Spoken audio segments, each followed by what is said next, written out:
Olá, o meu nome é José Maria Pimentel e este é o 45 Graus. Esta conversa com Pedro Freitas tem uma origem inesperada. Está dividida em duas partes, esta que agora publico e outra que sairá nos próximos dias. E a primeira parte não foi gravada originalmente para o 45 Graus, mas sim para o outro podcast que faço, o 30 por uma linha. A minha ideia, e do João Tiago Gaspar, que faz comigo o podcast, era discutirmos entre os três melhores políticas públicas na área da educação. A questão é que o convidado domina estes temas de tal forma que aquilo que era suposto ser um debate de ideias entre os três rapidamente se converteu numa entrevista, num estilo e num conteúdo não muito diferentes do 45 Graus e que, por isso, decidi publicar aqui também.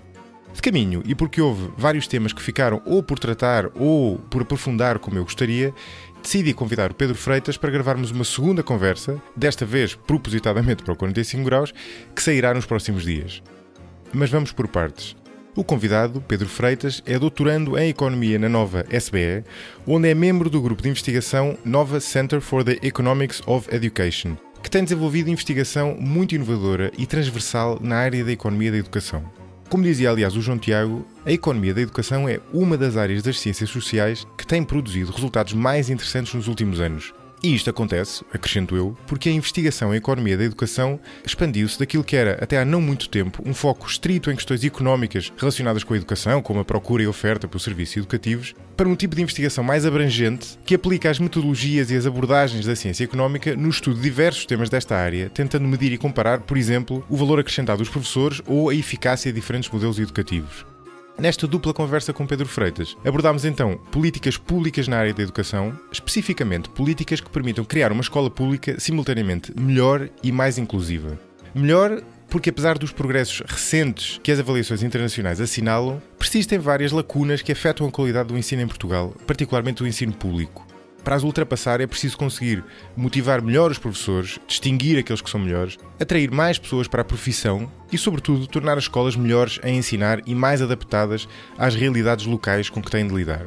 E, em segundo lugar, para além de tornar as escolas melhores, é preciso torná-las mais inclusivas, porque a verdade é que, apesar destes progressos, há um problema de fundo que teima em não desaparecer. Existe um nível ainda muito elevado de desigualdade social no acesso ao ensino, que começa logo no início da escola e se alastra e agrava até ao ensino superior. Espero que gostem. Este episódio funciona como um excelente complemento ao último episódio, com José Pacheco, e provavelmente até mais, dado o foco em políticas públicas mais incrementais do que propriamente radicais, ao episódio com Alexandre Homem Cristo que publiquei aqui há uns meses. Entretanto, a divulgação do livro Política a 45 Graus tem continuado felizmente a correr muito bem, e aproveito para partilhar convosco que estão disponíveis online os vídeos das apresentações em Lisboa e no Porto. Infelizmente a apresentação em Coimbra não foi gravada. Por isso, caso tenham interesse, mas não tenham podido comparecer, é só procurarem os links que deixo na descrição do episódio. Aproveito para lembrar para seguirem o 45 Graus nas redes sociais, no Facebook, no Instagram ou no Twitter. Devo dizer que sou mais ativo nestes dois últimos, onde eu vou sempre colocando novidades em relação ao podcast, em relação ao livro e até em relação a outro tipo de eventos em que vou participando e que vos podem interessar. Aproveito também, como de costume, para agradecer aos novos mecenas do 45 Graus, e são muitos. Um grande obrigado ao João Teixeira, Diogo Costa, à Margarida Costa Almeida, obrigado também ao Ricardo Evangelista, ao Fábio Videira Santos, ao Rui Martins, à Helena Pinheiro e, last but not least, ao Manuel Canelas. Muito obrigado a todos por apoiar o 45 Graus. É também graças a vocês que eu continuo a fazer este projeto. E agora deixo-vos com esta primeira parte da conversa com Pedro Freitas, a quem começamos por perguntar, para começarmos numa tónica otimista, o que explica a evolução tão positiva de Portugal nos rankings internacionais ao nível do ensino. Olá, mais uma vez obrigado pelo convite. Eu acho que Portugal, apesar de tudo, nos últimos anos, conseguiu uma combinação, de certa forma, virtuosa na evolução do seu sistema de ensino. E aqui até daria um passo atrás para olhar um bocadinho para os dados que nós temos até para o mundo inteiro. Nós, nos últimos 30 anos, tivemos um enorme aumento das taxas de escolarização no mundo, que é às vezes uma coisa que as pessoas não têm noção, mas hoje em dia, mesmo em algumas zonas pobres do mundo, pelo menos aos níveis mais iniciais, como por exemplo a primária, já há taxas de escolarização relativamente elevadas. Mas quando nós olhamos para os dados mundiais, vemos que as taxas de escolarização aumentaram muito, mas quando nós vamos medir as aprendizagens estão basicamente estagnadas, pelo menos à saída da primária. Que é uma coisa um bocadinho paradoxal, porque nós estamos a pôr mais gente nas escolas, mas em termos mundiais não estamos a ter uma evolução das aprendizagens. E Portugal, de alguma forma, conseguiu esta combinação virtuosa porque nós temos um enorme aumento da escolarização, não há dúvidas quanto a isso, quer dizer, nós passámos de 6 anos de escolaridade obrigatória para 9 e depois de 9 para 12, e temos também alguma evolução da qualidade dos resultados. Quer dizer, citando aqueles dados típicos do PISA, nós de facto somos provavelmente o país de todos que realizam o PISA, que é aquele teste de 3 em 3 anos é feito pela OCDE em leitura, matemática e ciência, somos provavelmente o país que mais evoluiu. Aliás, a OCDE adora mandar missões a Portugal a tentar perceber o que é que se passou, é um clássico. E também evoluímos noutros testes, como o TALIS e o PEARLS, portanto, ou seja, nós tivemos uma combinação virtuosa. O que nós temos é ainda um grande estoque de adultos com uma escolaridade muito baixa. Eu acho que neste momento esse é um claro problema de fricção no mercado de trabalho, porque nós temos uma geração não só mais desqualificada em termos formais, mas eu julgo que também em termos de aprendizagens, que ainda encontra um mercado de trabalho muito feito ou muito estagnado, se quisermos, a um nível de qualificações que é muito mais baixo. Zé, não sei se queres acrescentar alguma coisa já ou se posso passar ao tema. Eu acho que queria, aproveito primeiro para perguntar outra coisa ao Pedro, se calhar. Não, eu tinha uma pergunta que o Pedro já não é a primeira pessoa que eu faço essa pergunta, mas é porquê? Porque é que nós, na opinião dele, porque é que nós fizemos este progresso? Eu acho que nós tivemos vários fatores que ajudaram. Eu acho que há um fator demográfico, sem dúvida. Ou seja, temos hoje alunos que são filhos de pessoas mais escolarizadas, mas interessantemente, isso foi um exercício que nós fizemos num artigo que é pegar nos resultados do PISA em 2013 e pegar nos resultados do PISA em 2018 e perceber se a diferença veio da alteração demográfica ou se veio, de facto, apesar da alteração demográfica, se de facto o sistema conseguiu produzir melhores resultados. Ou seja, se nenhuma alteração demográfica tivesse acontecido, se tínhamos tido uma evolução ou não. E, de facto, o fator que mais contribui para a evolução dos resultados não é tanto o demográfico, mas é a própria evolução do sistema e da capacidade do sistema, dados os alunos que têm de produzir resultados. Faz algum sentido porque o demográfico provavelmente não atuaria tão rapidamente, não é? Sim, apesar de que hoje, claramente, o tempo passa e hoje os alunos que estão na escola já têm, se compararmos com o início dos anos 90, já têm um nível de escolaridade dos pais muito superior àquele que existia. Portanto, esse fator, de alguma forma, está lá. Agora, eu acho que há 2 ou 3 fatores muito importantes. O início da universalização do pré-escolar nos anos 90, eu acho que foi essencial. Ou seja, a extensão da rede do pré-escolar que foi feita em 95, 96, eu acho que foi uma medida importantíssima, porque o pré-escolar é aquilo que nós sabemos que deixa efeitos a longo prazo na escolaridade dos alunos e que, aliás, se estende até ao mercado de trabalho. Eu acho que essa mudança de paradoxo foi essencial. Eu acho que foi essencial termos métricas de avaliação no final não só do 12º, mas do 9º que tínhamos e temos agora de uma forma diferente, enfim, podemos discutir isso, de provas de aflição. Acho que isso criou métricas claras para todo o sistema que se puderam observar e que o sistema pôde perceber quais eram os objetivos que os alunos tinham que atingir nos finais dos ciclos. Eu acho que essa medida foi bastante relevante, sobretudo ali a questão do exame do 9º ano. E também introduziram, também é relevante também ter introduzido mesmo para os professores um objetivo concreto? Eu acho que sim. Eu tenho este paradoxo, porque eu sou uma pessoa tendencialmente mais à esquerda, mas que sou completamente a favor de exames. Portanto, tenho poucos amigos nesta matéria, como deves calcular. Portanto, a minha questão é, eu acho que os exames definem um objetivo comum para todo o sistema e acho que isso é essencial. E muitas vezes dizem, bem, mas só vendo o exame vai haver os filhos dos mais ricos que podem pagar um explicador para preparar para o exame. É verdade. Mas a escola onde estão os mais pobres cria um objetivo de avaliação externa que cria dentro da escola a vontade de atingir aquele objetivo. E, aliás, os estudos que nós temos sobre a introdução de exames nos sistemas educativos, existem estudos usando dados PISA, existem estudos para os Estados Unidos, mostram exatamente isto.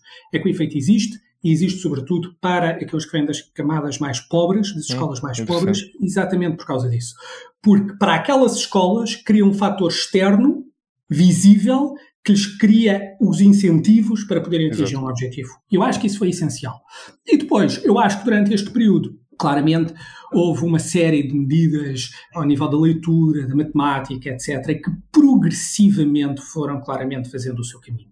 Que são daquelas medidas que se faz, tudo o que seja relacionado com programas nacionais de leitura, programas de formação para a matemática, etc., que no longo prazo, progressivamente, podem ter deixado lá alguma coisa, apesar de que aí nós sabemos pouco, porque fazemos pouca avaliação deste tipo de políticas, na verdade.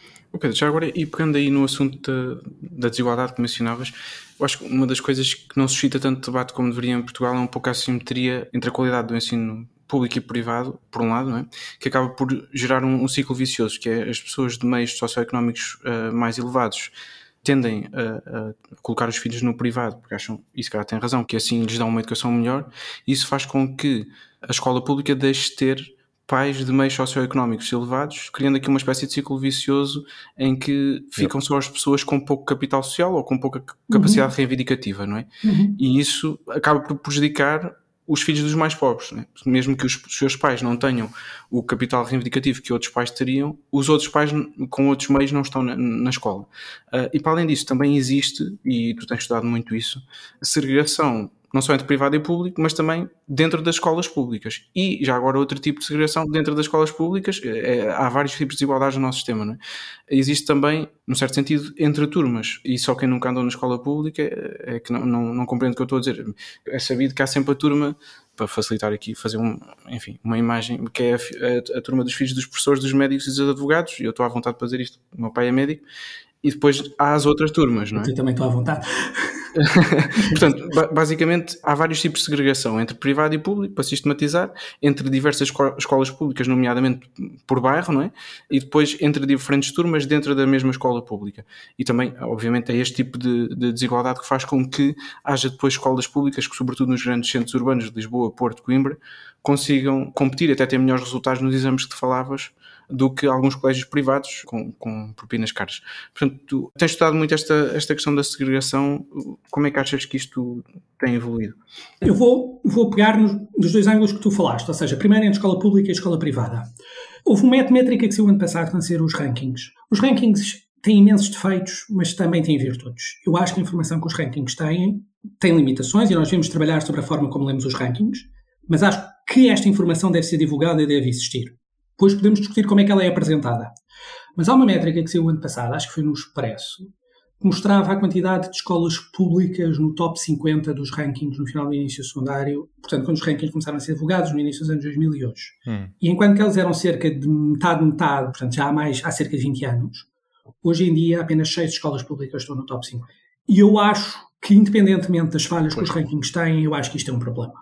Isto é um problema porque cria um desvio da escola pública para a escola privada daqueles cujos pais são mais escolarizados, o que significa, e estes pais é essencial que fiquem na escola pública exatamente porque estes pais vão criar uma procura por este bem público que beneficia não só os filhos deles, como beneficiam os filhos dos colegas que não têm pais que têm esta capacidade de pedir a qualidade deste bem público. E há outra, Pedro, desculpa só atalhar, isto eu acho que isto é particularmente importante na educação, porque ao contrário de outras áreas, na educação as pessoas não brincam, não é? Ou seja, na educação, independentemente dos teus princípios, tu vais pôr o teu filho na escola que tu achas que é melhor. Exato. Por isso é que há imensa gente de esquerda com filhos nas escolas privadas, porque tu queres é garantir o futuro do teu filho, não queres... Tu queres é que o teu filho chegue os teus filhos cheguem o mais longe possível. Exatamente, portanto, quaisquer pruridos, enfim, morais, ideológicos, ficam de lado, ao contrário de outras áreas em que podem ficar, não é? Portanto, aqui é mesmo... Portanto, eu acho que esse é claramente um problema. Aliás, nós podemos fazer este exercício entre pessoas que eu conheço claramente escolarizadas, etc., que têm filhos em idade escolar, e eu pergunto, e hoje em dia é assustador o quão poucos têm os filhos nas escolas públicas. Coisa que se calhar não acontecia há uns anos, onde havia sempre pelo menos algumas escolas públicas que observam estas classes. Portanto, esta descapitalização de capital social, exatamente, ou seja, de capital reivindicativo, de capital que qualifique os pais da escola pública, etc., eu acho que é um problema. Eu acho que ter um discurso meramente contra os rankings ou contra a transparência da informação não nos ajuda de todo a resolver o problema, só nos ajuda a mascarar o problema. E depois há a questão dentro da escola pública, porque há uma enorme segregação dentro da escola pública. Porque nós temos regras de alocação às escolas públicas, que muitas vezes são baseadas na morada ou nos irmãos, etc. Nós sabemos que estas regras, há tendências claramente para tentar fugir a estas regras, nomeadamente a morada, isso hoje em dia ainda acontece. E depois, em cima disto, depois das regras, as escolas têm de facto alguma arbitrariedade nos alunos que absorvem. Ou seja, se depois da aplicação das regras sobrarem vagas e tiver um excesso de procura à escola, as escolas têm arbitrariedade em absorver estes alunos e nós sabemos, quer dizer, nós desconfiamos muitas vezes quais é que são os critérios que levam a esta absorção. Portanto, nós temos uma grande segregação, sobretudo nos centros urbanos, onde ela é possível existir. Por exemplo, juntamente com o Pedro Carneiro, com o Luís Catela Nunes e com o Miguel Nunes, nós temos feito um trabalho precisamente para perceber as diferenças de resultados entre filhos de mães com escolaridade superior e sem escolaridade superior, e nós vemos que fatores como a escolaridade da mãe, fatores como a acesso à ação social escolar, etc., têm um peso gigantesco na explicação dos resultados, sobretudo em áreas como Lisboa. Porquê? Porque como em Lisboa há mais escolas, há mais hipótese de segregação, o que significa que estes fatores acabam por pesar mais nos resultados dos miúdos. Diferente, por exemplo, de um concelho no interior onde só existe uma escola, não é? Exato. Portanto, eu acho que claramente há aqui este efeito de segregação. Eu acho que nós temos é que discutir como é que nós temos o modelo de alocação dos alunos às turmas, ou seja, sobretudo para as escolas que têm excesso de procura, como nós sabemos que existem escolas que têm excesso de procura, para aqueles alunos que não cumprem os critérios, quais é que são os mecanismos de alocação destes alunos às escolas? Por exemplo, eles serem colocados aleatoriamente não me chocava, era o mais justo de tudo, porque nós não, aí a escola não tinha qualquer poder de seleção, não é? Aí a escola recebia há aqueles alunos interessados em ir para aquela escola e poderiam ir. Há a questão da regra da morada, eu acho, e isso tem-se vindo a falar, eu acho que nós temos que pensar em aliviar a regra da morada na alocação dos alunos às turmas, para que se eu viver num bairro em que tenho uma escola que de facto não tem, eu acho que não tem as condições para o meu filho ou a minha filha progredir, eu poder ir pôr noutra escola. Eu acho que isso é importante.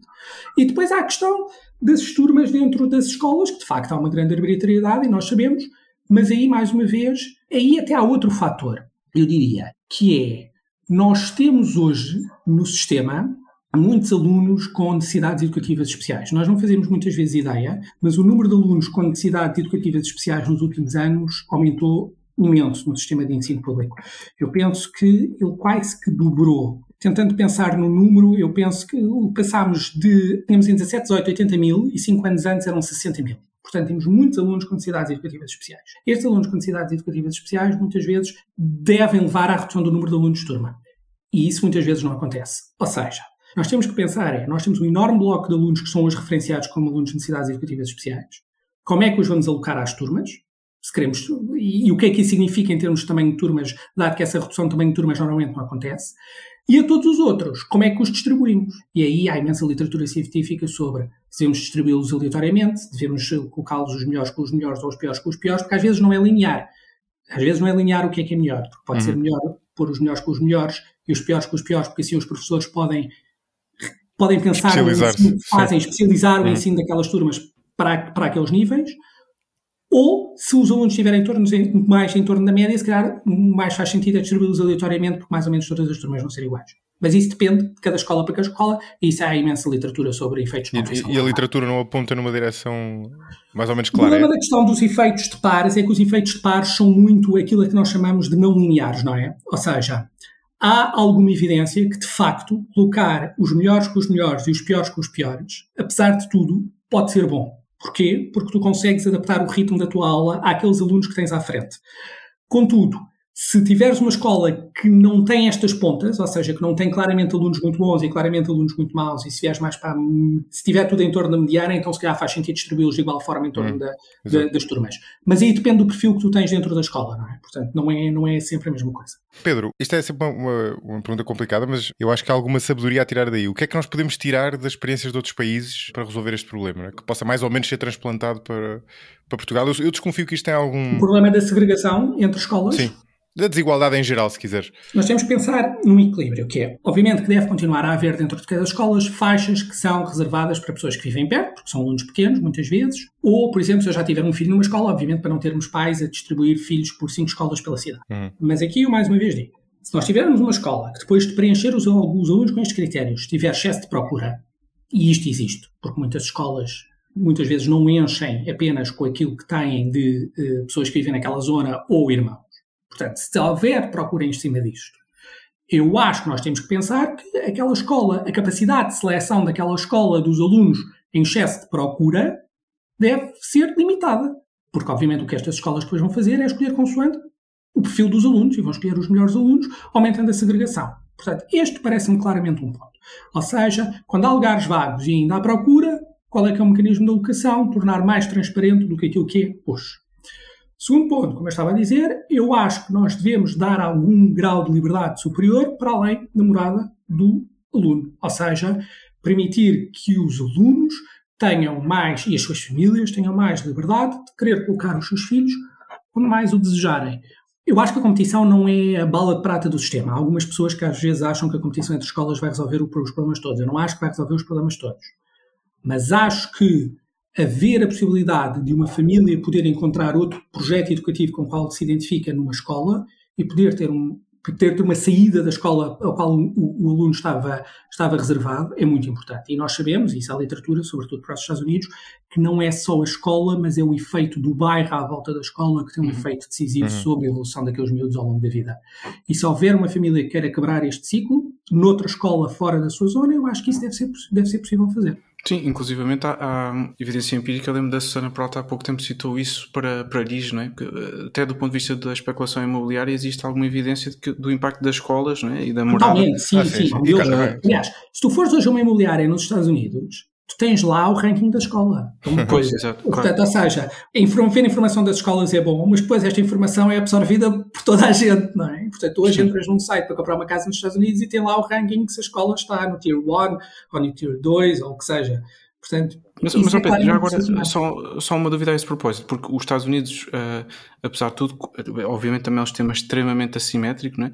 Mas tem uma grande flexibilidade nos conteúdos programáticos, ou seja, a escola em si mesma define uma série de coisas. Ou seja, há coisas que são do currículo federal, mas são poucas, e depois há uma grande flexibilidade, digamos assim.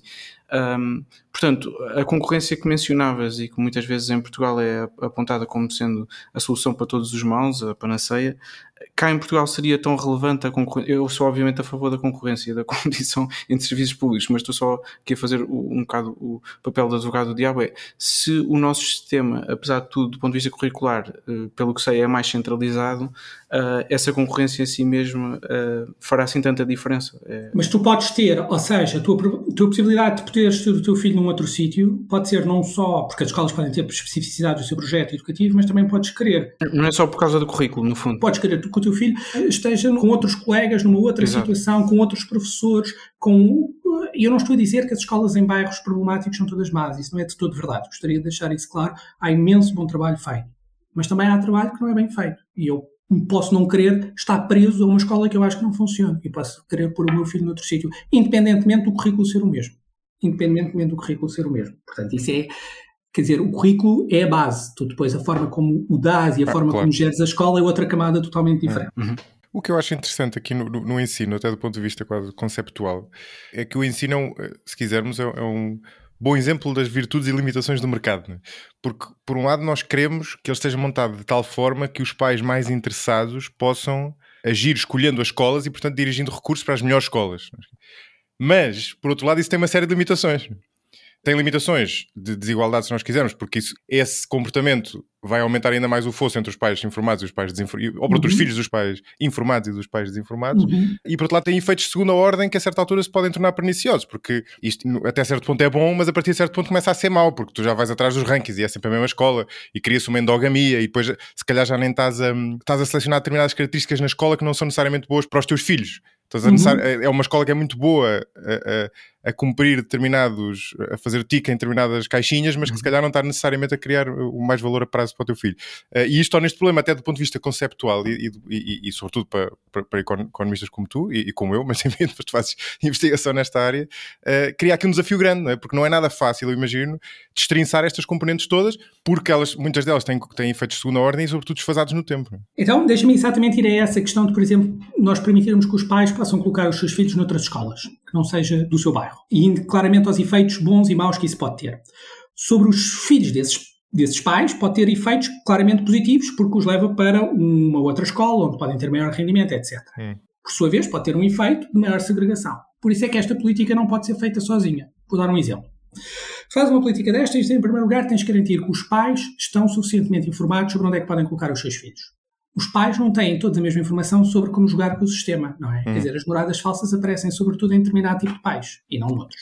Portanto, ou seja, esta até podia ser uma medida para limitar esta assimetria de informação, mas tu tens de dar a informação a todos os pais sobre como é que é a forma como podem fazer outras candidaturas às escolas. Ponto número 1. Ponto número 2. Tu tens que permitir que as escolas que estão em circunstâncias difíceis tenham a oportunidade de dar a volta. Portanto, não basta dizeres, olha, os seus filhos antes de estar nesta podem ir para outra e aquela escola morre. Como é que tu podes fazer isto? E isto vai a um ponto que é sobre como nós financiamos o nosso sistema de ensino. Há um ponto que é muito pouco discutido normalmente, que é, e aqui estou a dar um salto já para uma política concreta que eu acho que é importante discutir. Nós discutimos muito pouco como distribuímos o dinheiro entre as escolas públicas portuguesas. Porque, quer dizer, é um tema que normalmente não vem à baila. Primeiro, A forma como nós distribuímos o dinheiro pelas escolas públicas portuguesas, basicamente, é baseado no ano anterior, baseado no número de alunos e baseado no número de professores. Problema. Como um relatório da OCDE 2018 apontou, tu encontras diferenciais de financiamento entre escolas parecidas que tu não consegues explicar. Ou seja, tu tens escolas com semelhantes números de professores, semelhantes números de alunos, com diferenças que não são de todo óbvias. Depois, por exemplo, esse relatório da OCDE era uma das críticas que mais fazia. Era que não era totalmente claro qual é que era o mecanismo de distribuição de dinheiro às escolas. E eu acho que esse é um ponto. E é um ponto precisamente depois por isto. Porque mais de 90% do orçamento é absorvido em custos de pessoal e custos operacionais das escolas. O que é que acontece? Tu podes ter duas escolas com o mesmo número de alunos, uma num bairro altamente privilegiado, outra num bairro altamente desfavorecido. Podem estar a receber a mesma coisa. Isto faz sentido? Não. Porquê? Porque depois todos os programas de apoio às escolas, sejam muitas vezes as escolas TAPE, sejam o Plano de Ação para o Sucesso Escolar, sejam os programas MAI, etc., são feitos através de programas laterais em que as escolas têm que se candidatar e depois o dinheiro chega, por muitas vezes depende de fundos europeus, e depois o dinheiro chega mais à frente. O que é que isto significa? Significa que tu, à partida, na distribuição do orçamento, não tens as escolas com mais problemas a receber uma dotação orçamental à partida que lhes permita enfrentar estes problemas. Por isso mesmo é que uma medida como eu defendo, de dar mais liberdade aos pais de escolher a escola dos seus filhos, até pela liberdade dos próprios pais de o poderem fazer consoante o projeto educativo que mais preferirem, deve ser acompanhado, primeiro, informação clara a todos como funciona o sistema, e até para diminuir o facto do sistema é jogado por uns diferentemente do que é jogado por outros consoante a informação têm. Segundo, a forma como nós financiamos as nossas escolas não pode ser aquela que temos até hoje. Porque as escolas que estão inseridas em meios mais complicados não têm, à partida, na sua dotação orçamental, os meios para o poder fazer. Isso é que não faz sentido. Ou seja, nós temos que ter uma distribuição de fundos que seja menos dependente depois de programas paralelos, que depois o dinheiro chega quando chegar, porque, enfim, muitas vezes são programas financiados por fundos europeus, etc. E temos que ter uma dotação orçamental dividida pelas escolas que, à partida, internaliza mais e melhor as necessidades concretas de cada escola. E para quê? Para precisamente permitir que as escolas que estão em situação pior possam progredir, obviamente sendo avaliadas, e depois aqui entra a importância da avaliação, é porque é que a avaliação externa é tão importante, e permitindo que as outras que estão numa situação boa tenham a capacidade de absorver os alunos que queiram concorrer para estas escolas. Por isso é tal coisa, é verdade, ou seja, há aqui várias não linearidades, e por isso mesmo é que, por exemplo, quando eu dou este exemplo de os pais terem mais liberdade, certo, conjugado com terem informação para o fazer, conjugado com darmos os recursos às escolas em dificuldades para poderem superar a situação em que se encontram. Quando estás a falar nestes mecanismos de compensação e para que as escolas consigam dar a volta à situação em que se encontram, estás, por exemplo, a referir-te à proposta que num episódio anterior até citei aqui no 30 portanto, a propósito de um paper que vocês fizeram na Nova sobre as perdas de aprendizagem que existiram na pandemia e sobretudo da assimetria que existia em miúdos de estratos socioeconómicos diferentes. Uma das vossas propostas, que estava devidamente contabilizada, quanto é que custaria, etc., foi um trabalho fantástico, era precisamente criar-se um mecanismo de tutorias e para facilitar agora as explicações, portanto, um fenómeno dentro das escolas públicas que permitisse acompanhar os alunos em turmas pequenas para calcular as perdas de aprendizagem e fazer ali um catching up entre os miúdos que estavam mais atrás e os que estavam mais à frente. E já agora, conjugando também com o facto de nós sabermos que somos, salvo erro, o segundo país da Europa que tem férias grandes mais longas e que isso também causa, obviamente, grandes assimetrias entre os filhos dos mais ricos e dos mais pobres, porque, obviamente, pais com menos capital social não conseguem ajudar tantos filhos no verão, não têm essa preocupação, enfim. Portanto, é desse tipo de mecanismo que estás a pensar, ou seja, mecanismos compensatórios para nivelar um pouco, não é?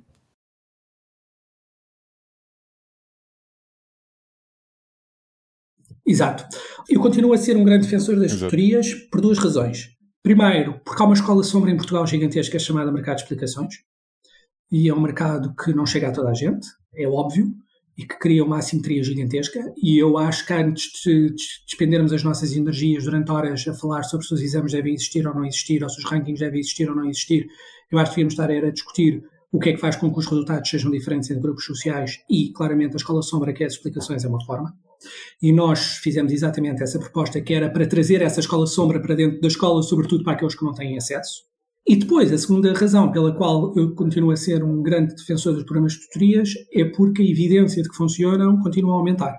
Nós, às vezes, em educação, temos, como em todas as áreas científicas, temos, às vezes, algumas políticas sobre as quais não há de todo consenso. Por exemplo, nós também passamos imenso tempo a discutir a redução do tamanho de turmas, como uma bala de prata que vai resolver todos os problemas do sistema de ensino português, e a evidência que nós temos é que é altamente heterogéneo. Há escolas em que faz sentido, há escolas em que não faz sentido. Contudo, as tutorias é um programa que tem-se vindo a mostrar que é um dos programas que consistentemente nos últimos anos mais tem mostrado ter fortes impactos sobre os resultados dos alunos. Tutorias em grupos pequenos, de forma intensiva durante a semana, precisamente porque é aquele momento em que há uma aula, que é para um conjunto de alunos heterogéneo, e depois há aquele momento em que nós conseguimos ter um ensino mais individualizado e mais focado nas necessidades específicas daquele aluno. Ou seja, um bocadinho a discussão que nós estávamos a fazer há bocado, ou seja, ter um conjunto de alunos muito bons ou muito maus. Ou seja, a tutoria permite ao professor tutor, ou quem seja, fazer a adaptação do ensino àquela circunstância específica e permitir que aquele aluno consiga depois acompanhar os seus colegas. E por isso mesmo é que eu acho, por exemplo, numa escola que tem dificuldades, nós devíamos dar-lhes a dotação à partida para, se têm alunos em grandes dificuldades e que estão para trás, de eles poderem ter este sistema paralelo às aulas em que possam ser ajudados.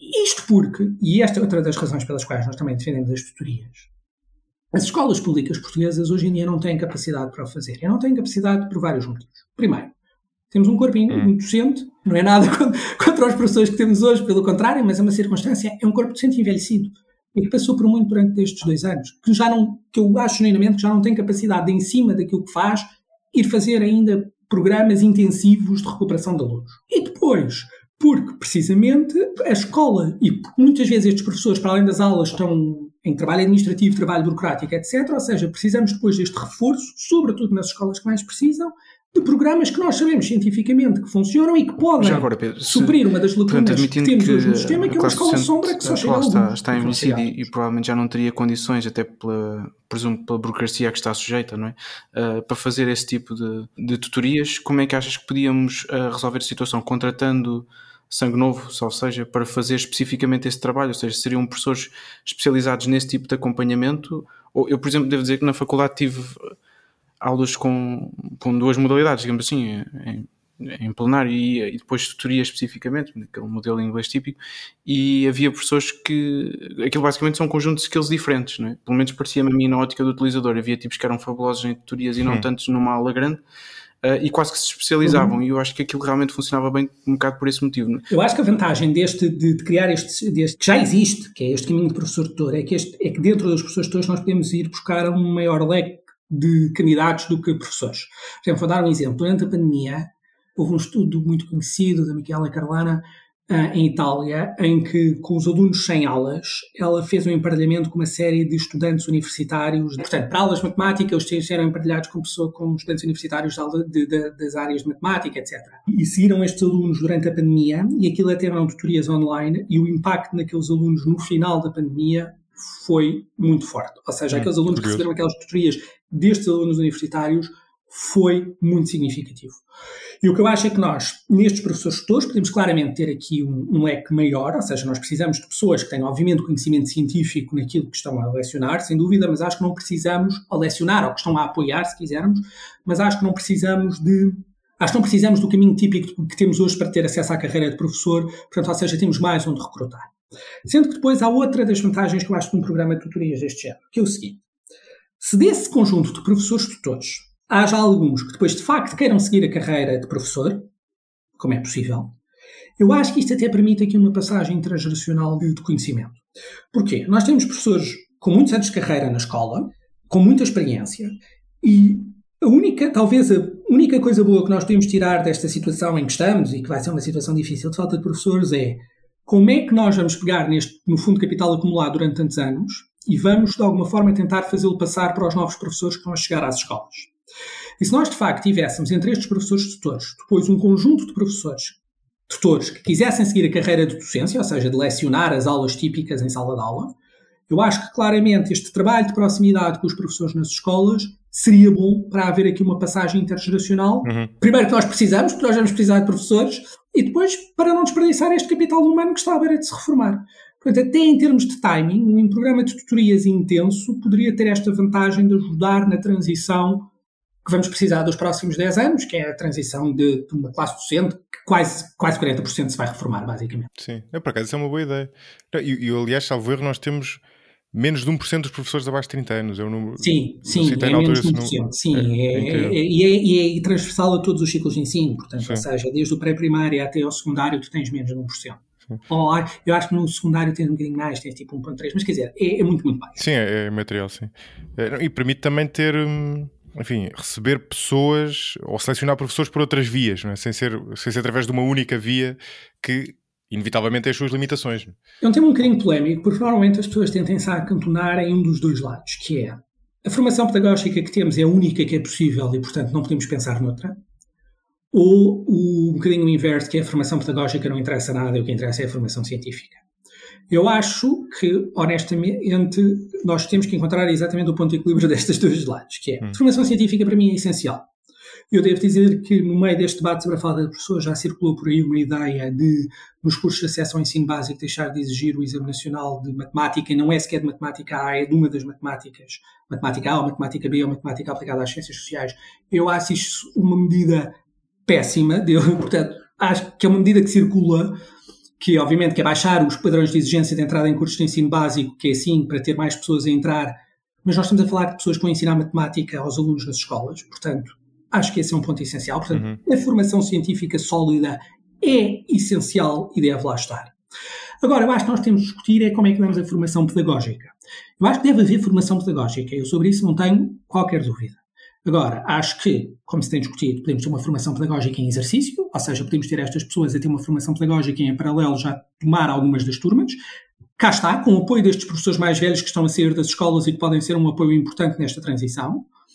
Pois eu acho que a formação pedagógica que nós temos, eu acho que nós precisamos também de uma atualização científica da formação pedagógica que temos, quer dizer, as ciências cognitivas, tal como a economia, deram um enorme salto empírico nos últimos 20 a 30 anos. Portanto, há todo um mar de evidência sobre todos os temas, sobre como aprender a estudar, sobre técnicas de estudo, sobre como se deve brincar com os alunos mais novos, por exemplo. Ou seja, brincar é todo um tema de investigação em ciências cognitivas, por exemplo. Qual é o ritmo que devemos ter? Se devemos acelerar, quando os alunos estão em dificuldades, se devemos acelerar ou se devemos pôr toda a turma num nível mais baixo. Há imensa evidência sobre isto. Portanto, acho que devemos também atualizar esta formação pedagógica e, portanto, arranjar aqui uma solução de equilíbrio, preservando a formação científica e pensando como é que podemos dar esta formação pedagógica aos futuros professores. Sim, e já agora, isso parece-me a pior resposta possível, não é? Quer dizer, se há poucas pessoas interessadas em ser professores, vamos então baixar o nível de recrutamento para que depois maus alunos de matemática possam dar matemática. É uma péssima ideia. E eu tento ser um bocadinho moderado a dizer isto, porque, enfim, imensas pessoas tiraram cursos de ensino básico nos últimos anos e acho certamente entre elas excelentes professores, não tenho a menor dúvida disso. Mas nós temos que pensar que, primeiro, os cursos de ensino básico têm tido, muitas vezes as vagas não têm sido sequer preenchidas nas primeiras fases, ou seja, eu penso que no ano passado, o mesmo caso, 2 cursos ficaram vazios. Estamos a falar de médias de entrada muito baixas. Quer dizer, as médias de entrada neste momento nos cursos de ensino básico, não estou a falar depois da pessoa ir tirar a história e depois tirar um mestrado de ensino, não estou a dizer professores basicamente irão dar aulas do 1º ao 6º ano. São médias muito baixas. Eu acho que isso é um problema grave, não é? Porque, obviamente, nós temos que nos questionar porquê, podemos discutir isto, porque é que nós estamos a atrair pessoas, os melhores alunos, porque é que nem digo os melhores alunos, mas os alunos medianos, altos do secundário não estão a querer seguir esta carreira. Mas eu acho que isso é uma discussão, quer dizer, eu acho Pedro, que... e desculpa, agora ocorre-me uma pergunta. Este sistema é enorme entre os países? Tu tens um curso direcionado para o ensino, em vez de tirar um curso diferente e depois fazeres essa espécie de pós-graduação para iniciar? É muito volátil. Normalmente há sempre algum tipo de treino pedagógico, ou seja, tenta-se sempre incluir. Por exemplo, ainda há pouco tempo dei um exemplo que era precisamente, no caso de Nova Iorque, para lecionar matemática, eles tinham estes percursos normais, ou seja, com uma componente pedagógica, mas estavam com uma enorme falta de professores, e mudaram o sistema de tal forma que foram buscar pessoas com conhecimentos científicos, com uma preparação pedagógica acelerada, e depois acelerada antes de entrarem na sala de aula, e que depois se prolongou, e chegou-se à conclusão que os resultados dos alunos destes alunos eram relativamente semelhantes aos resultados dos alunos dos professores que tinham vindo pela via normal. Mas é muito heterogéneo e depois bate com uma coisa que nós não temos em Portugal e que temos de discutir, que é um tema também, enfim, com algumas resistências, que é o que varia substancialmente é a autonomia das escolas para contratar professores. Nós temos um sistema que, enfim, que eu acho que não ajuda também no recrutamento dos professores. Sim. Essa é a limitação em que toda a gente concorda, quase toda a gente, pelo menos. Mas, por exemplo, há um medo generalizado nos professores. Portanto, ou seja, nós temos hoje em dia uma lista graduada que ordena aos professores consoante antiguidade, nota de curso, nota de estágio, e basicamente depois distribui-os pelas escolas. Ou seja, a escola tem, num concurso centralizado, tem muito pouca margem para escolher os seus professores, sendo que depois há bolsas de recrutamento de escola, para horários para contratados, etc. Mas no concurso geral nacional isso não acontece. Eu acho que isto é um problema. Porquê? Porque, claramente, há professores que podem ser bons para umas escolas e não serem para outros, e isso é totalmente natural, ou seja, há escolas em determinadas situações que precisam de um perfil de professores e outro que precisam de outro. E depois, o argumento que eu muitas vezes ouço por parte de quem é contra esta ideia é de que vai levar a cunhas e a amiguismos, etc. E, mais uma vez, tentando encontrar o equilíbrio entre estes dois lados, apesar de que eu tenho um bocadinho, quer dizer, nenhuma economia funciona com um sistema de uma lista centralizada e depois o Estado distribui os trabalhadores para empresas assim, isso não existe em nenhum setor. Claro. Mas pronto, mesmo considerando este ponto, eu acho que há uma proposta que passou um bocadinho fora do radar, e eu acho que é uma boa proposta, que foi desenhada pelo Alexandre Alvim Cristo e pelo João Oliveira, penso eu, que vinha no último encontro da SEDES, eles fizeram esta proposta, que era um equilíbrio entre as duas coisas, no fundo. Que era, continuaria a haver a lista centralizada, mas depois a escola tinha algum grau de liberdade, ou seja, dentro, por exemplo, a escola poderia, entre 5 ou 6 candidatos, escolher entrevistá-los, portanto a lista fazia uma pré-seleção e depois a escola tinha um grupo dos quais poderia escolher. Eu acho que a proposta era boa, sobretudo porque tentava trazer um equilíbrio a estes dois lados, e acho que seria um primeiro passo importante, e acho que a proposta passou um bocadinho debaixo do radar, e acho que é uma proposta importante para recuperarmos agora, durante o debate que vamos ter sobre necessidades docentes. Não, e é toda essa discussão na SEDES, quer dizer, eu sei disso porque o Alexandre na altura comentou comigo, mas foi muito pouco noticiada, por acaso. E foi pena, porque eu acho, sobretudo, a proposta equilibrada e não destrói a lista centralizada, ou seja, se tivéssemos 5 professores mais velhos que se quisessem candidatar a uma escola, esses seriam os 5 candidatos, mas dá graus de liberdade às escolas. E quando dizemos graus de liberdade às escolas, não significa que a decisão seja apenas tomada pelo diretor, que às vezes é um medo que as pessoas têm, quer dizer, dentro da escola há uma direção, há um conceito pedagógico, há direções de departamento, portanto, ou seja, pode ser uma decisão tomada por um conjunto de pessoas dentro da escola. Eu acho que as escolas têm que poder decidir, ou seja, termos este sistema de alocação é que neste momento é totalmente ineficiente e, sobretudo, claramente cria um desalinhamento, em muitos casos, entre os professores que vão parar a determinadas escolas e o tipo de professores que aquelas escolas precisam. E não significa que as pessoas não sejam profissionais, quer dizer, todos nós seríamos bons em alguns ambientes e não seríamos bons noutros. Portanto, essa heterogeneidade existe. Portanto, é natural, portanto, tem que ser tido em conta quando fazemos a alocação de professores. E eu acho que fragiliza o ensino público, não é? Fragiliza. Porque o privado tem essa opção. Exatamente. Não é? É uma destas medidas que ficam bem no papel, mas depois a prazo ainda piora o problema. Não é? Evidente. E aqui voltamos ao ponto que eu falava no início, que é, de novo, nós podemos gostar mais ou menos de rankings, mas o facto de termos hoje 6 escolas públicas no top 50 do ranking português dos exames de ensino secundário não deve ser um facto que nos deixe indiferentes. Quer dizer, não deve. Portanto, ou seja, há claramente um problema. E este é o tipo de coisas que, sobre estes pais que são mais sensíveis a estas questões, pode levar precisamente à descapitalização da escola pública. Porque dizem, eu não quero ter o meu filho numa escola onde eu sei que não há margem para escolher os professores. Prefiro ter o meu filho numa escola onde essa margem exista. Portanto, e até por causa disso, devemos estar abertos a esta maior autonomia das escolas nesta matéria. Já agora lembra-me disto. Existem alguns estudos sobre os próprios professores nesta dualidade entre público e privado? Nós, no Centro de Economia da Educação da Nova, nós publicámos um estudo em junho, que foi um estudo que foi financiado pela EduLog, que era sobre medidas de qualidade de professores. Nós não conseguimos chegar às pessoas do privado porque não temos dados, portanto, nós só temos os microdados para o sistema público, mas há uma coisa que nós notamos, e que vai em contra, o resultado que nós tivemos para Portugal é exatamente igual ao resultado que se encontrou para outros sistemas de ensino. Portanto, nós basicamente medimos a contribuição do professor entre o 4º e o 6º ano, entre o 6º e o 9º ano, entre o 9º e o 12º ano, a português e a matemática, porque era aquelas para as quais nós tínhamos dados ao longo do tempo. E quando nós depois fomos correlacionar o contributo do professor para os resultados dos alunos com características que nós observamos dos professores, nomeadamente a antiguidade, tem uma correlação muito fraca. Ou seja, eu posso ter um professor com 40 anos de ensino ótimo, como posso ter um com 15 anos de ensino. Obviamente conhecem o sistema de diferentes formas, mas isto é importante porquê? Porque depois também podemos discutir este é o critério que nós temos para os nossos professores avançarem na carreira maioritariamente, que é o critério da antiguidade. Sim, e este critério da antiguidade pode não nos estar a perceber quais é que são os professores que contribuem mais ou contribuem menos para a evolução dos alunos. Mas isso seria toda uma discussão de um debate que infelizmente está um bocadinho minado em Portugal, que é o debate da avaliação dos professores, por razões históricas, mas que eu acho que nos levou a um sistema que ninguém gosta, os professores não gostam, certamente, quem olha para o sistema não gosta, e sobretudo é um sistema de avaliação que não nos permite trabalhar em favor do sistema. Vou-vos dar um exemplo.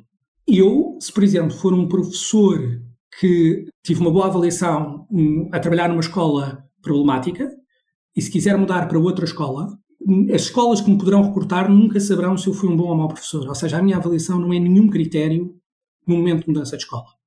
Logo a pessoa não tem incentivo nenhum. É isso, sim. Não tem incentivo nenhum. E acresce isto. E é um duplo desincentivo. É um duplo desincentivo porque não há informação nenhuma sobre se eu sou um bom ou mau professor no momento em que estou a candidatar. Ponto número 1. Ponto número 2. Não há nenhum incentivo para um bom professor e para uma escola complicada. Vai ganhar o mesmo, vai evoluir na carreira exatamente da mesma forma. Eu acho que esse é um outro debate. Quer dizer, estamos aqui a trazer muitas coisas ao mesmo tempo, mas eu acho que esse é um ponto. Que é, qual é o incentivo de um bom professor para uma escola difícil? Para além da sua motivação intrínseca, que eu acredito que exista, mas qual é o incentivo que tem? Progredindo na carreira da mesma forma, ganha o mesmo, provavelmente vai se chatear muitíssimo mais. Quais são os incentivos que nós estamos a dar aos professores? Primeiro, para terem uma avaliação que depois lhes permita, quando concorrem a outras escolas, que as escolas percebam que tipo de professores é que eles são e qual é o incentivo que eles têm de concorrer a escolas em situações problemáticas. Neste momento, nenhum. Pedro, fazendo um bocado de advogado do diabo, isso não é, também é, a certo ponto, mais ou menos incontornável? Ou seja, para um professor e para uma escola difícil, se não for a motivação intrínseca, também dificilmente nós conseguimos acrescentar outros fatores. Por exemplo, como é que isso faz noutros países? Há países onde isso seja bem feito? Por exemplo, em Inglaterra eles fizeram, tinha um paper há pouquíssimo tempo em que em Inglaterra eles permitiram às escolas dar aumentos salariais em algumas zonas nos quais tinham dificuldades de recrutamento, precisamente por causa de que estavam em situações complicadas, e não só conseguiram atrair mais professores, mas conseguiram atrair professores melhores que levaram à melhoria dos resultados. Eu, como sei que diferenças salariais é um tema muito complicado em Portugal, não, e pronto, é o que é, e não, pronto, é o que temos. O que temos, pronto, é a circunstância. Eu, por exemplo, já há uns tempos, sugeri, por exemplo, se um professor fosse para uma escola muito complicada, se eu estiver numa escola de facto muito difícil, porquê é que aquele ano de carreira há de me contar como um ano de carreira e não há de me contar, por exemplo, como um ano e mais qualquer coisa? Porquê é que eu estou numa escola no centro de Lisboa altamente privilegiada a dar aulas, ou estou numa escola altamente difícil no arredor de Lisboa? Porquê é que este ano de carreira há de contar o mesmo para os dois professores? Claro. Não, tu tens que ter alguma maneira de compensar, não é? Tens de ter alguma maneira de converter, não é? E mesmo nós não queiramos ter diferenças salariais porque há uma carreira comum, com um tronco comum, com escalões comuns, e eu percebo isso, então porquê é que não podemos contar o tempo de carreira com um determinado prémio aos professores que vão para situações mais difíceis? Contribua para a continuidade e crescimento deste projeto no site 45graus.parafuso.net/apoiar. Veja os benefícios associados a cada modalidade e como pode contribuir diretamente ou através do Patreon. Obrigado. Atenção, nós temos estado a pairar mais ou menos sobre a questão de fundo, ou uma das grandes questões de fundo, que tem a ver com a falta de prestígio social da profissão, que leva a que haja menos gente a querer ir para os cursos, e aquilo que tu citavas há pouco dos cursos ficarem com uma média baixa e nem sequer muitas vezes estarem totalmente preenchidos, não é? Mas aí, Zé Maria, posso só discordar aí numa coisa contigo? Que eu acho que é um bocadinho paradoxal, porque quando tu olhas para os inquéritos, aqueles inquéritos de confiança em que é que os portugueses confiam mais ou menos, os professores estão sempre no topo. Ninguém quer ser professor. É uma coisa um bocadinho paradoxal. Que mas prestígio e confiança e não são necessariamente... É uma coisa diferente, claramente. As pessoas olham e eu confio naquela classe de alguma forma, num conceito qualquer abstrato. Pronto, depois sabemos muito bem, mas pronto, abstratamente confio. Mas tenho uma perspectiva daquilo que eu não quero aquilo. Portanto, é uma coisa um pouco paradoxal e que não é muito... Sim. Mas eu acho que são de facto variáveis diferentes, não é?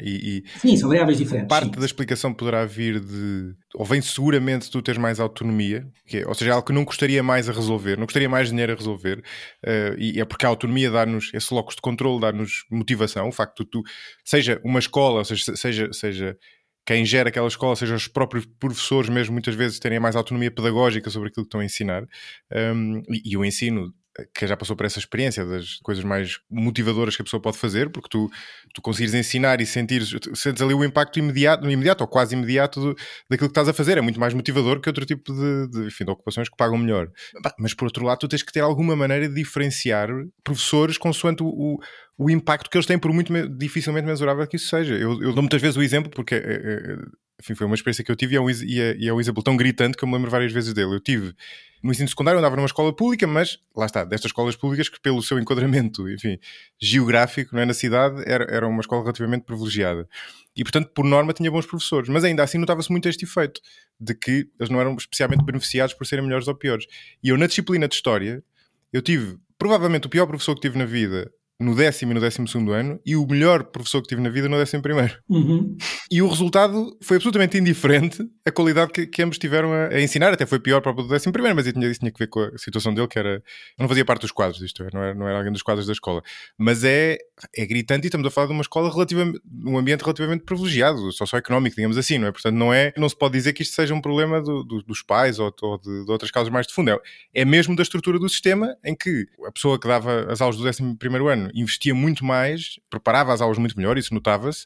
Aliás, uma vez até eu apanhei a preparar as aulas, portanto isso notava-se bastante bem, e não tinha nenhum benefício dali. E isso nós não podemos querer que um sistema assim funcione bem, não é? É tal coisa, estamos no equilíbrio que ninguém gosta, porque as pessoas não gostam do sistema de avaliação que temos, até por uma questão de cotas, ou seja, lembrando até que é o momento das laranjas e das maçãs que nós tivemos há dias, ou seja, porque de facto é um sistema de cotas. E depois eu acho que o sistema não ganha nada com o que temos, porque é um sistema de avaliação que serve para a progressão da carreira, mas não nos serve para nada para informar sobre o que quer que seja, sobre distribuição de professores a escolas e a alunos.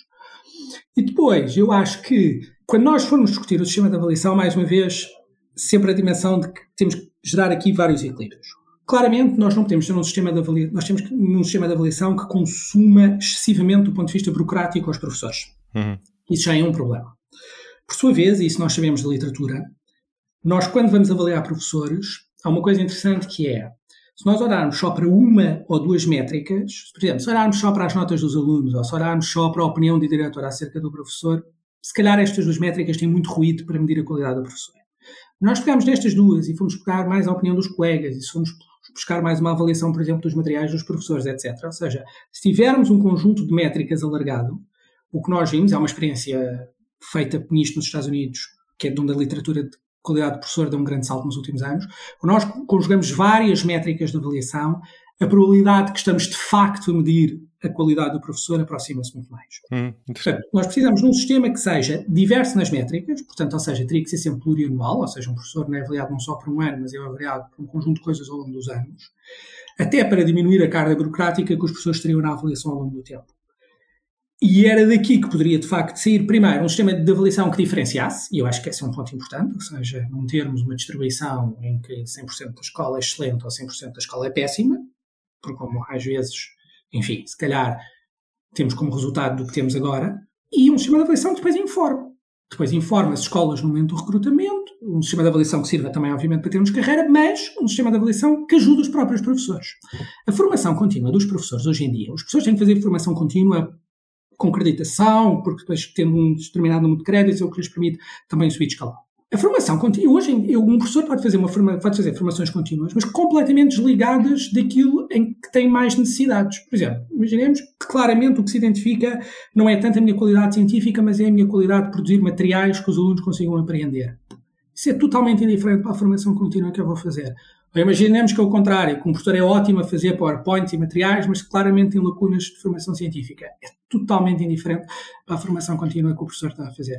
E a formação contínua dos professores é feita por os mais de 100 mil professores do sistema, portanto, ou seja, não tem mal nenhum, é uma indústria, e, portanto, convém ao menos que responda às necessidades concretas que os professores têm para que também eles possam evoluir ao longo da carreira. Fiquei curioso, tu falavas do método de avaliação dos professores, que de facto é algo que não é fácil de fazer, não é? E, portanto, percebem-se, para matizar um pouco o meu ponto anterior, percebe-se que haja algumas reservas até dos próprios professores em relação à avaliação, porque se é certo que é preciso diferenciar os melhores dos piores, ou aqueles que enfim, ou dar incentivos para os professores serem melhores, também é verdade que é difícil fazê-lo.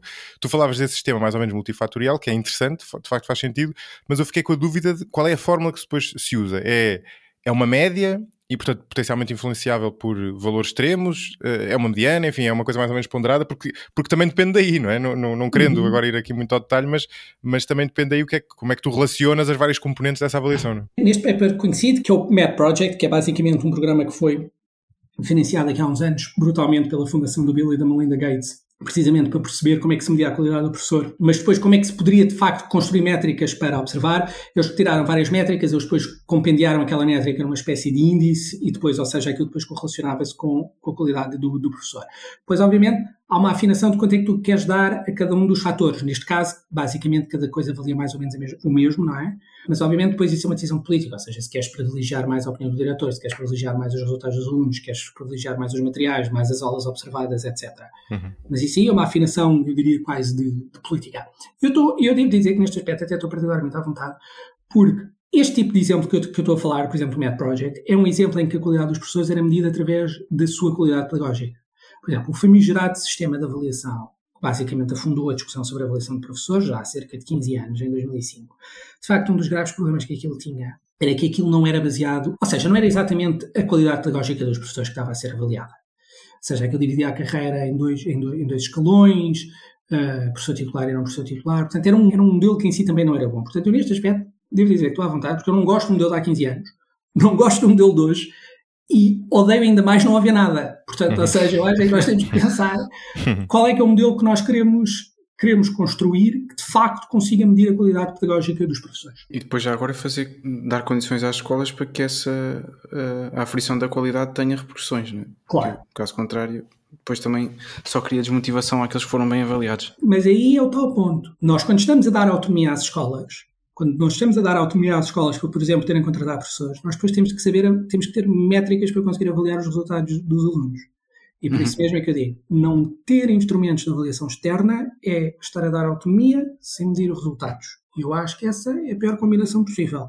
Porque quando transferimos autonomia, e eu acho que devemos transferir autonomia em várias dimensões, esta autonomia tem que ser mensurável depois o que é que nos dá em termos de resultados. E não termos uma coisa sem a outra não funciona, elas são complementares. Sim, sobretudo num país como Portugal, em que de facto o capital social é baixíssimo e onde há a desconfiança que tu falavas das hierarquias, não é? Ninguém pode aceitar um sistema desses em que, digamos que os dados não são escrutináveis ou não há dados. Exatamente. Portanto, depois fica a discricionariedade do diretor ou da comissão que decidiria esse tipo de coisas, não é? Este assunto é muito interessante, mas como já estamos com algum tempo, eu não posso deixar de passar aqui para o ensino superior, porque também sabemos que o próprio acesso ao ensino superior, enfim, incorre numa série de desigualdades, não é? E, portanto, segundo julgo saber, apenas 10% dos alunos provenientes dos estados mais pobres chegam ao ensino superior. E essa desigualdade acaba por ser ainda mais relevante se nós pensarmos que hoje em dia o mercado de trabalho valoriza sobretudo os mestrados que as pessoas fazem e que em Portugal boa parte dos mestrados não são subsidiados como são as licenciaturas e, portanto, aquilo que dá o prémio salarial ou garante o prémio salarial, no fundo, não está muitas vezes não é acessível às pessoas mais pobres. E já agora acrescento aqui uma outra desigualdade que me preocupa um pouco, tem a ver um pouco com a distância, enfim, a assimetria que existe entre os alunos que são do litoral ou dos grandes centros urbanos e os alunos do interior, não é? Porque muitas vezes um miúdo, mesmo que seja de um meio socioeconómico mais pobre, que tenha a capacidade para chegar à universidade, pode, apesar de tudo, com isenção de propinas e vivendo em casa dos pais, com mais ou menos sacrifício, estudar numa grande universidade.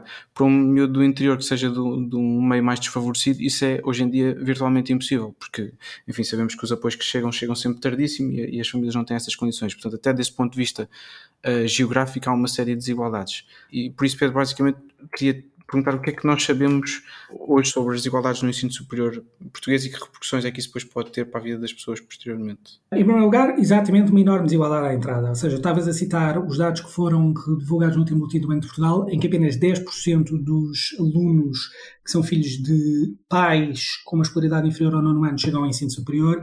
E há um dado que saiu também num estudo do LOG há pouco tempo, que é em 2017 e 2018, 40% dos alunos no ensino público universitário, portanto, descontando o Politécnico, 40% tinha uma mãe com ensino superior.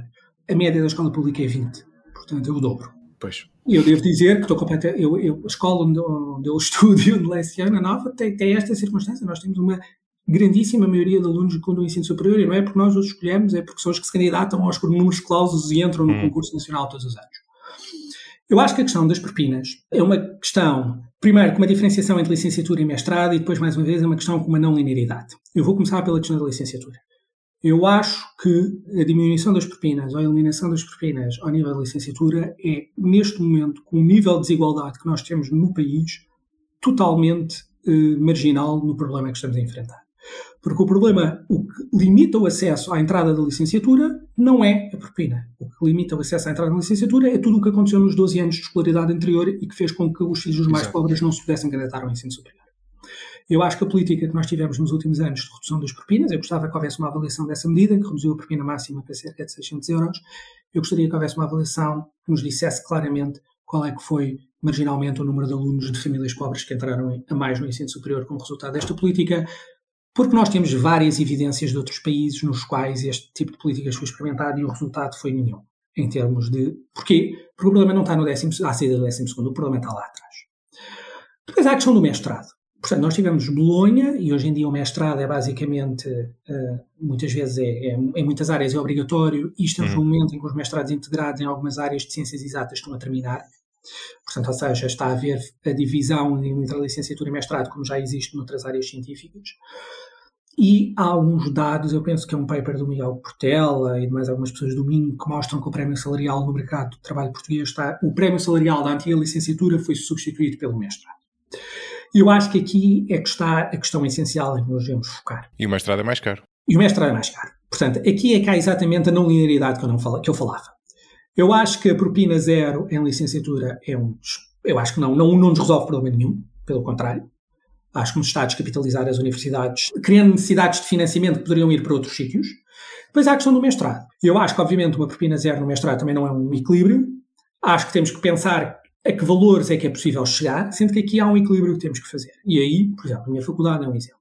A possibilidade dos mestrados pós-Bolonha permitiu abrir a Universidade Pública Portuguesa a um enorme manancial de alunos estrangeiros que vêm hoje para cá estudar. Isso é positivo. A abertura da Universidade Portuguesa a alunos estrangeiros que escolhem Portugal para estudar é bom. E, obviamente, isso cria uns incentivos para propinas mais altas. Mas depois temos que pensar que, obviamente, os alunos portugueses muitas vezes não têm o nível económico dos alunos estrangeiros que se candidatam. Mas também conseguirias diferenciar, não é? Não é por aí. Não é totalmente claro que tu possas diferenciar a propina entre os dois. Ah, é? Nomeadamente se for alunos do espaço europeu. Pois, se calhar as regras não podes fazer essa diferenciação. A extra-união consegues de certeza, mas dentro talvez... Mas a união não consegues fazer essa diferenciação, cria um problema. Portanto, eu acho que é exatamente o equilíbrio entre estas várias coisas, que é abrir alunos estrangeiros é bom, isso é claramente uma fonte de financiamento importante para as faculdades. Propina zero no mestrado também é mau. Portanto, qual é que é o equilíbrio que podemos chegar? E, sobretudo, estas propinas fazem sentido com duas circunstâncias. Uma, um sistema de bolsas que funcione, e este tem sido dito, as bolsas não podem chegar em janeiro ou fevereiro, as bolsas têm que lá estar quando os alunos vão estudar no dia 1 de setembro ou no dia 1 de outubro. 2, este sistema faz sentido porque nós temos um país com uma enorme desigualdade salarial. Aliás, por exemplo, o Miguel Ardado escreveu há pouco tempo um texto exatamente sobre este tema e um dos comentários que lhe faziam ao texto é sempre: bem, mas o IRS faz a distribuição e, portanto, já há imensos mecanismos distributivos. Se os nossos mecanismos redistributivos funcionassem, nós não tínhamos esta desigualdade à entrada do ensino superior. Portanto, se a temos, e enquanto tivemos, faz, para mim, todo o sentido ter propinas ao nível de licenciatura, faz sentido ter propinas ao nível de mestrado. Na discussão do mestrado, temos que ter uma discussão de equilíbrio entre os alunos, num sistema que se está a abrir a alunos estrangeiros, qual é o nível de propina que é sustentável para os alunos portugueses e que mecanismos de bolsas e de financiamentos podemos ter. E isso é que é essencial. Mas, Pedro, eu só não percebo uma coisa na tua explicação. A desigualdade que tu dizes que existia à partida, ou seja, antes do ensino superior, existe a que nível? Existe no sentido das pessoas já não estarem no ensino secundário, ou já se perderem no ensino secundário, ou no sentido de não conseguirem ter as notas ou as qualificações suficientes sequer para ser selecionáveis? Estamos quase a dar a volta e a voltar ao início da conversa. Nós, hoje em dia, temos uma taxa de abandono muito residual, na verdade, não é? As taxas de abandono estão muito baixas e temos basicamente uma escolaridade obrigatória até aos 18 anos. Neste trabalho que eu já aqui falei, que fiz com o Pedro Carneiro, com o Luís Catela e com o Miguel Nunes, em que vimos qual é o peso dos fatores sociais nas notas dos alunos, nós vemos que o peso dos fatores familiares e sociais nas notas dos alunos vai sempre aumentando ao longo do percurso escolar. Aumenta do 4º para o 6º, aumenta do 6º para o 9º e aumenta até o 12º. Portanto, não significa que estes alunos não estão a chegar ao 12º. Significa estão a chegar, mas qual é o diferencial de notas? Estão a chegar, mas nos cursos científico-humanísticos que dão acesso ao ensino superior, temos claramente uma maioria de filhos de famílias mais favorecidas, enquanto muitas vezes os outros estão no vocacional, cujo acesso ao ensino superior é menor. Portanto, há aqui claramente, não é tanta questão de eles não estarem a chegar lá, é estarem a chegar lá e serem capazes de depois dar o salto para o superior. E essa é que é a questão. E esse efeito vai aumentando porque é compounding, não sei como é que isto se diz em português, ou porque... Porque é como tudo em educação, não é? A questão da educação é que isto... por isso é que os primeiros anos são tão importantes, porque os primeiros anos, correrem bem, são, no fundo, uma enorme rampa para o futuro. Se correrem mal, vai acumulando prejuízos ao longo do tempo, até ao final. Portanto, no fundo é exatamente, porque é compounding, ou seja, os prejuízos vão se acumulando. O que é muito bom vai se acumulando em muito bom e o que é muito mau vai se acumulando em muito mau. Sim.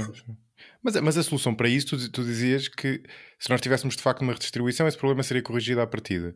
Mas será só isso? É apenas um problema económico? Não é, provavelmente. Não estou a dizer. Não, redistribuição, sim, não era só um problema económico. Não, é uma redistribuição, ou seja, se nós tivéssemos a família dos mais pobres a conseguir chegar nas mesmas percentagens aos concursos do ensino superior, nós não teríamos esta desigualdade.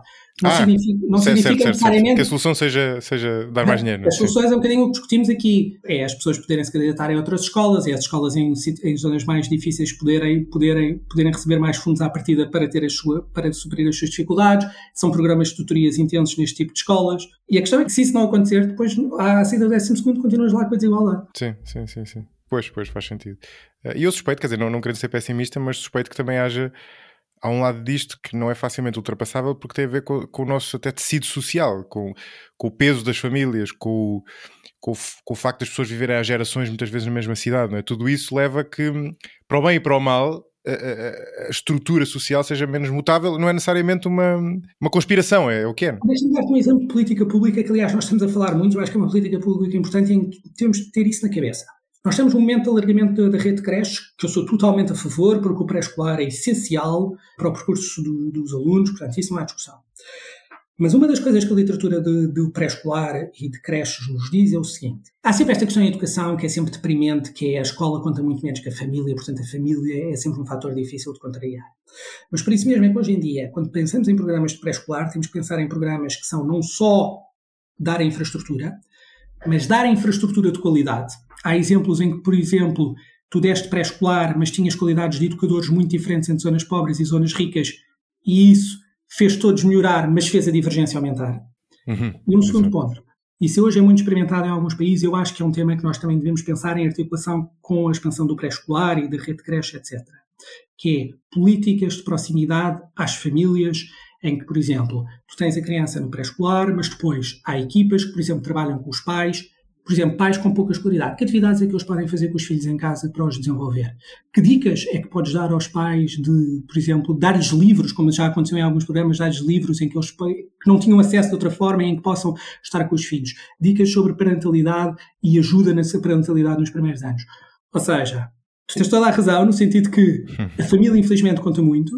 Como nós sabemos que tudo se define nos primeiros anos, como agora estamos a falar muito de alargamento pré-escolar e de rede de creche, vamos pensar na rede de alargamento pré-escolar e de creche não só como construir infraestrutura, mas educadores de qualidade e que políticas de proximidade com as famílias é que nós podemos fazer. Isso dava todo um programa, eu acho que é um tema interessantíssimo, porque é um ramo que nós não temos explorado em Portugal, que é estas políticas de visitas à casa das pessoas, workshops para os pais, dar livros às famílias, coisas muito diretas para tentar que as famílias possam ter mais instrumentos no início da vida para ajudar os seus filhos. E isso é todo um tema interessante e que daria, enfim, não, isto anda outra discussão. Em particular no caso de Portugal, grande parte do problema faz todo sentido. Sim, exatamente. Sobretudo quando voltamos de novo ao início, quando o problema português muitas vezes é esta fricção, nós temos de um estoque de adultos com muito pouca escolaridade para um estoque de pessoas que estão na escola que vão ter uma escolaridade maior. E isso por cima, claro. Exatamente. É aqui uma forma de no início da vida destas crianças tentar juntar estas duas metades, digamos assim. E já agora explicar às pessoas, que eu acho que isso provavelmente nem toda a gente terá, ou muita gente não terá essa noção da importância que elas próprias têm, ou seja, as pessoas em Portugal tendem a delegar muito na escola, possivelmente também, não é porque não querem saber dos filhos, obviamente, não é? Provavelmente não é só por muitas vezes não terem informação, é porque não percebem o peso que o seu próprio esforço, digamos assim, em casa pode ter naquilo que será o futuro dos filhos, não é? E alguns destes programas é exatamente isso, é dar informação aos pais sobre a importância da escola, ou seja, fazendo estas atividades, porque é que isto é importante, porque é que isto leva o seu filho mais longe, etc. É como as assimetrias de informação sobre onde podes pôr os filhos, não é? Ou seja, exato. É a mesma coisa, não é? Pedro, ia-te só pedir um último comentário para fecharmos isto e faço um desafio só. Porque eu já no episódio que fizemos sobre educação com a Mónica Vieira da Iniciativa Educação, eu falei disto, que há uma coisa que eu não compreendo no sistema português e que eu acho que não é muito frequente nos outros países desenvolvidos, que é o facto de nós termos áreas científicas estanques que os miúdos escolhem com 15 anos e que depois os condiciona para sempre, não é? Depois basicamente faz com que tenhamos engenheiros que não sabem escrever português e tipos, sei lá, advogados que não sabem fazer contas, ou tipos como eu, que são politólogos que não tiveram matemática. E isto num mundo em que basicamente a economia é tão dinâmica, em que há setores de atividade que podem ser destruídos facilmente pela tecnologia ou pela concorrência, basicamente, e em que cada vez mais se fala da importância de ter formação ao longo da vida, faz-me um bocadinho de impressão, porque isto basicamente tem também esse efeito compounding no certo sentido, não é? Se a pessoa não tem as bases, morre ali, não há qualquer possibilidade de haver reconversão, etc.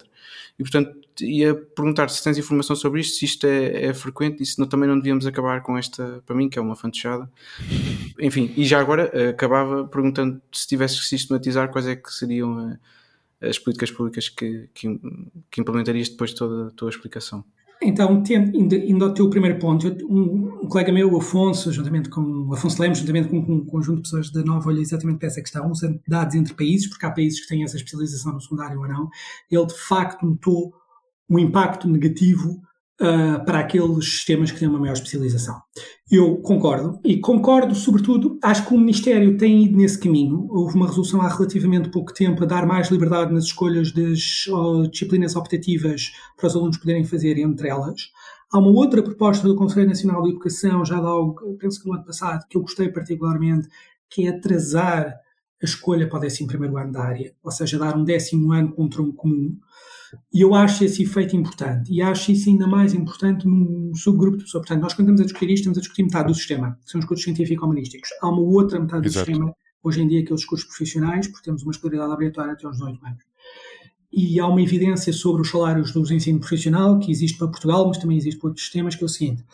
Se nós compararmos os alunos que só terminaram o secundário, um que seguiu o científico-humanísticos, mas depois não seguiu para a faculdade, e outro que seguiu o profissional, no início da carreira, o profissional tem um ligeiro prémio salarial em relação ao outro. Porquê? Porque tem uma maior especialização, portanto, no início pode ter um melhor emparelhamento no mercado de trabalho.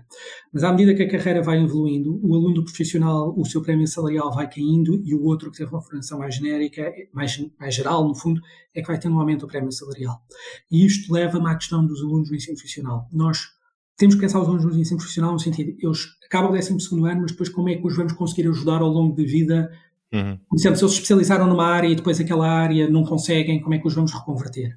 E isso é particularmente importante. Eu acho que os alunos do ensino profissional foram um dos esquecidos da pandemia. Bem, consegui fazer quase um programa inteiro sobre educação e não falar de pandemia, coisa que é rara nos meus últimos 2 anos, mas terminando.